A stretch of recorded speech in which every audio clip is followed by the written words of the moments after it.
রহমতুল্লাহি ওয়া বারাকাতুহু। দেশের বাইরে যে জায়গাতে দেখছেন সকলের প্রতি শ্রদ্ধা রেখে স্মরণ করছি। এটা হলো ডালপা গ্রাম।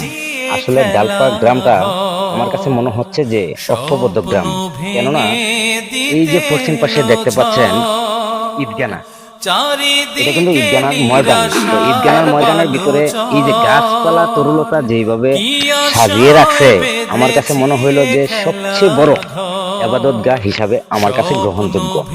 তো বিশেষ করে ডালপা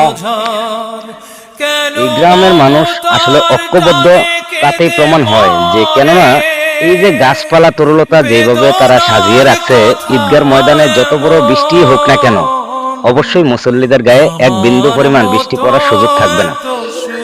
তো বিশেষ করে ডালপা গ্রামের পুরা গ্রাম মিলিতভাবে ঐক্যবদ্ধ গ্রাম হিসাবে একটা ঈদগার ময়দান, কেন লাখো জনতার ভিড় হয়। তবে আমি ঈদের সময় এই জায়গায় আসা হয় না, যেহেতু আমি ভিন্ন জেলার।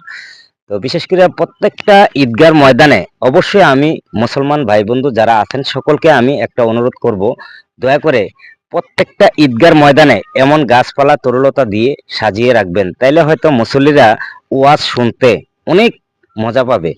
দেখেন, ইমাম সাহেব যখন আমাদের বছরে দুইটা ঈদে যখন ইমাম সাহেব আমাদের মাঝে ওয়াজ করে, আমরা কিন্তু শুনতে মন চায়, শোনার জন্য বাড়ির থেকে নিয়ত করে বাড়িয়ে যাই।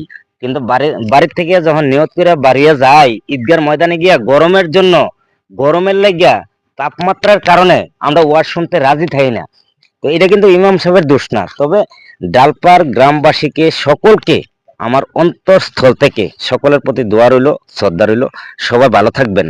এমন পরিবেশ আমার মনে হয় না যে আর কোনো ঈদগার ময়দানে আমি দেখছি, এই মনে হয় প্রথম। সব ভালো থাকবেন।